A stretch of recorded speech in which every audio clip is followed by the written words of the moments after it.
Vamos al contacto con Natalie Villalobos, lo prometido. Vamos a resumir con nuestra colega todo lo que fue la jornada de ayer y en este caso nacional de Tomasito. Bueno, ya lo sabemos porque lo alcanzamos a contar ayer. La Corte de Apelaciones finalmente confirmó la decisión de primera instancia y ha dejado en libertad. Y ayer salió desde la cárcel el principal imputado en este caso, porque, ojo, está en libertad, pero sigue siendo imputado por el Ministerio Público. Natalie. Sí, Hugo, claro, vamos a hacer justamente una especie de resumen de lo que pasa el día de ayer, una jornada bastante extensa, bastante mediática, por cierto, con mucha expectación, no solamente por parte de los medios de comunicación, sino que de todo un país que precisamente estaba siguiendo lo que pasaba de manera telemática, en esta audiencia desarrollada, liderada por estos tres jueces pertenecientes a la Corte de Apelaciones. Ya lo sabemos, fue allí en una votación, 2 votos contra 1, en donde se rectifica prácticamente lo que ya se había decidido días atrás en el juzgado de garantía de Arauco, que era dejar sin ninguna medida cautelar al único imputado del caso de Tomás Bravo Gutiérrez. Claro, ya hay reacciones precisamente porque, queda en libertad Jorge Eduardo Escobar, y justamente fue parte de su defensa quien se refirió a esto, básicamente porque las pruebas que se presentaban, y ya lo hemos dicho, no vinculaban al imputado como el autor de este delito de ser el responsable de la muerte del pequeño Tomás, de tan solo 3 años, 7 meses. Para ya conocer parte también de la reacción de la parte de su defensa, los invito a que revisemos la declaración entregada por Pedro Aguilera, quien es entonces el abogado defensor. La Corte hoy día al resolver fue bastante concreta y precisa al señalar de que no habían antecedentes para acreditar la participación de nuestros representados y que tampoco al momento y al día de hoy habían antecedentes para acreditar la existencia del delito. Entonces, desde esa perspectiva, hoy día, ¿no es cierto?, fue una confirmación, como señalé, a lo resuelto por la magistrada de garantía de Arauco.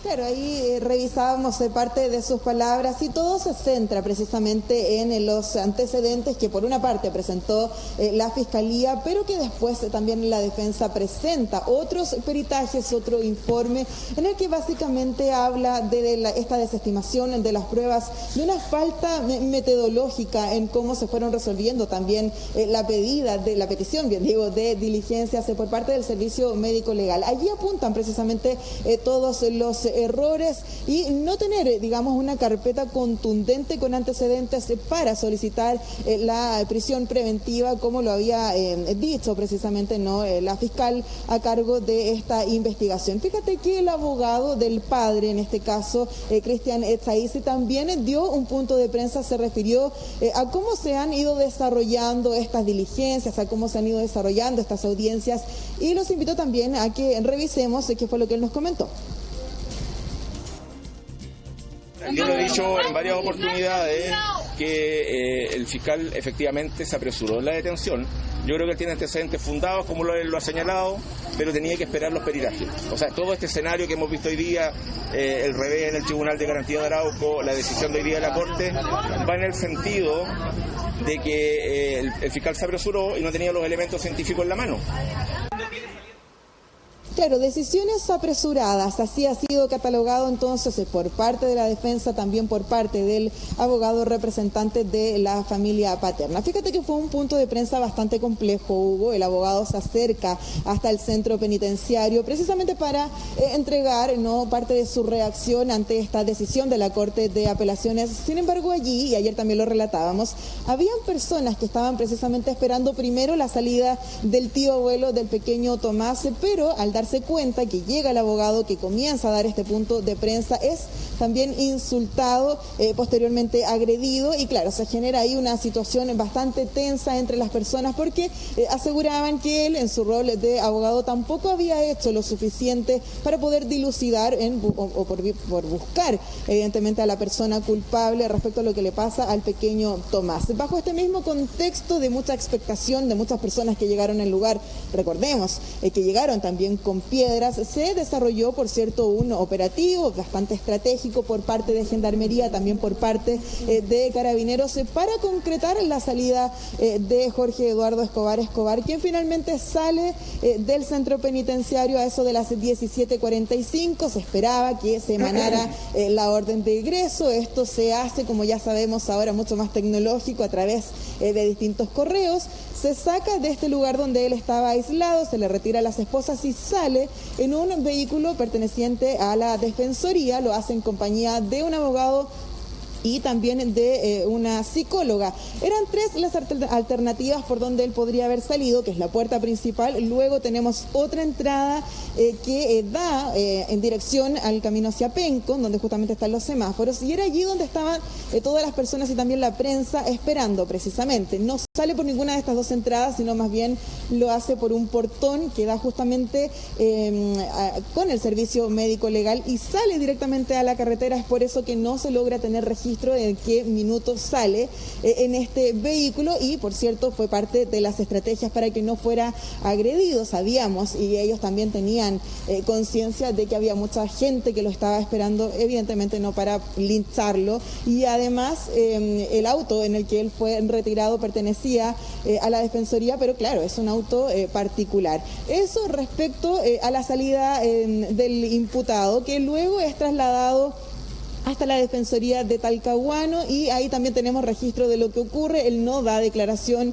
no se refiere absolutamente a nada, no entrega, como yo ya lo decía, ninguna declaración, pero sí se sabe y se ha confirmado que evidentemente él no se fue hasta la localidad de Caripilún, tampoco a la provincia de Arauco. Él está resguardado a la espera también de cómo se va a ir desarrollando esta investigación. Lo mismo la madre, toda la familia del pequeño Tomás ya no están en la vivienda que solimos conocer durante todo este caso, que también nosotros fuimos mostrando poco a poco. Lo que ocurre justamente allá en la provincia de Arauco es que ya hay nuevamente brigadas de la Policía de Investigaciones que siguen haciendo diligencias, haciendo peritajes en el sitio del suceso. Sabemos que es parte de una investigación que, por cierto, se mantiene vigente. Hay un plazo de 6 meses para continuar con diligencias, para continuar con peritajes. Sabemos además que se están esperando los resultados de otros peritajes que vienen de Santiago, que debieran conocerse ya en 2 o 3 días más. Es precisamente esa también la tarea que sigue desarrollando la Fiscalía, pese a que no se concreta la solicitud que ellos hacían. Y claro, fue justamente la fiscal Marcela Cartagena quien entrega detalles de lo que ella va a desarrollar de aquí en adelante. Y es que claro, se vienen nuevos trabajos que involucran evidentemente al Servicio Médico Legal, a Carabineros y también a la Policía de Investigaciones. Pasemos a revisar qué fue lo que ella nos comentó. Tienen muchas cosas en fechas distintas, en días distintos, que se van a ir concatenando como la investigación y sus elementos. Le comento al efecto también que algunas de ellas están comenzando a ser patrocinadas por alguna universidad nacional, e incluso que otras estarán patrocinadas por una de las partes querellantes, quienes han ofrecido la búsqueda de análisis científicos internacionales.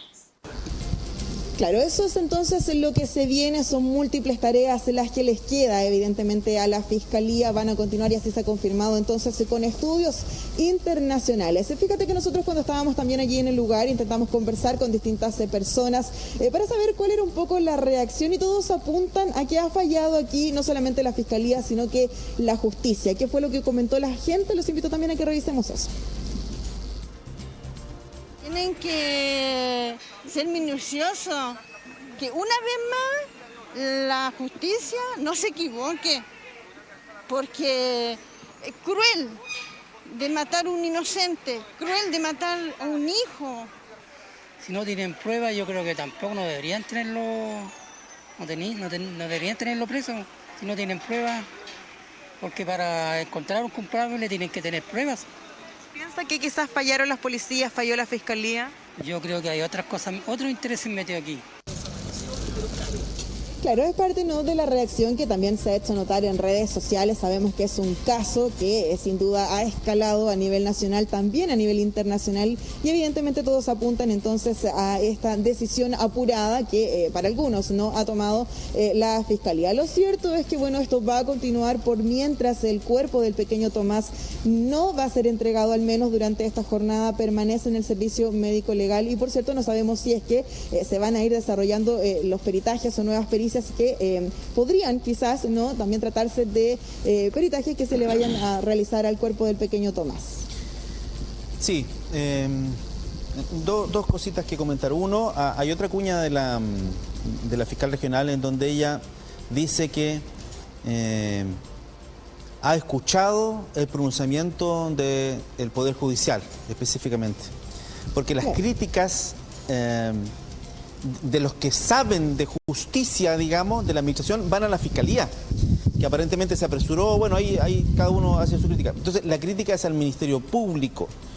Y ella dijo ayer, en esa cuña que tú mostraste, en otra partecita sí dice que ella han escuchado el pronunciamiento del Poder Judicial y que van a seguir trabajando, van a mejorar para aumentar los estándares. Eso es lo que ha dicho. Entonces, acusa recibo el Ministerio Público de la crítica que, entre otros casos, entre otros personajes, la defensora Lañiñé ayer fue súper dura. Dijo que cuando las cosas se hacen mal no es esperable otro resultado que los que tenemos, que en el fondo queda, como muy bien lo dicen los vecinos que entrevistaste, queda la sensación de que no hay justicia, queda la sensación de que raro todo pasa, todo se vuelve raro. Entonces, y lo otro que quería comentar es que la gente está tan enojada con este tema que la emprendieron en contra del propio abogado defensor. Es un abogado querellante, ¿sí? No, el abogado no representa al Ministerio Público, que supuestamente cometió los errores. Es un abogado querellante que defiende al papá del niño, y la gente ataca al papá del niño. Entonces la gente no distingue mucho, no sabe mucho cómo funciona el sistema. Ven a una persona que está dando una entrevista nomás y lo empiezan a insultar sin saber qué parte es, digamos. Yo creo que incluso que si hubiese dado cuña a la Defensoría u otros, digamos, no sé, da lo mismo, también lo habrían insultado. Al que estuviera dando cuña lo habrían insultado. Tú estuviste en ese punto de prensa y después prácticamente le destrozaron el auto al abogado. Sí, hay mucha rabia, Hugo, frente a este caso, y netamente no porque, bueno, no se alcanza a encontrar a la persona culpable. Hay sed de justicia y claro, la gente está bastante enojada, y es por eso que al verlo ahí lo culparon, evidentemente no de lo que ha ocurrido durante las últimas horas. Pero él no tiene la culpa, él no tiene la culpa, digamos.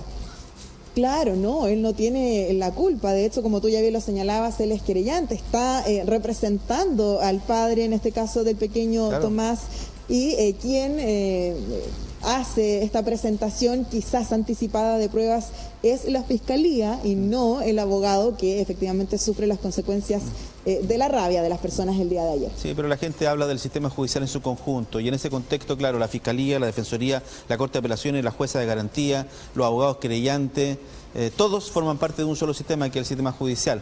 Y ahí al abogado... No hay distinción. Claro, y ahí al abogado le tocó bailar con la fea, pero él no tenía nada que ver con el asunto y finalmente prácticamente le destruyeron el auto ahí con patadas, golpes a la salida de la cárcel en Manzano, en fin, un asunto re complicado. Y se confirma además, Natalie, lo que tú y yo habíamos conversado hace un par de días, de que no era posible de que el imputado volviera a su domicilio. Eso es irreal, aunque él, entiendo que había manifestado que quería volver a su casa, pero eso es irreal, no era posible por su seguridad, digamos, que volviera a su domicilio, porque mira cómo está la gente, entonces en su casa... Hay una condena social, sí, claro, entonces es arriesgarse y no, la verdad es que hay que también, al menos la Defensoría también lo ha aconsejado, por ahora no es oportuno que vuelvan y que la familia tampoco permanezcan allá en el sector de Caripulum. Sí, claro, y lo otro es que hay que esperar un par de días más, porque se supone que, como bien dijo la fiscal regional, en 2-3 días más podrían haber resultado de nuevos exámenes, en particular los exámenes de ADN, que son los que podrían hacer cambiar radicalmente la situación o confirmar la situación en la que estamos. Digamos, que se confirme la libertad de la persona o la Fiscalía tenga que pedir una nueva orden de detención. Y ahí empezamos nuevamente con la historia, el control de detención, la reformalización de cargo eventualmente, en fin. Queda harto por tallar todavía en este tema. Así que tranquilidad a la población, aún no se ha hecho justicia, pero han pasado poquitos días. Tenemos 2 años más o menos para este tema, que es lo que se demora en los procesos judiciales. Muchas gracias, Natalie Villalobos. Bueno, Hugo, que estés muy bien, nos vemos.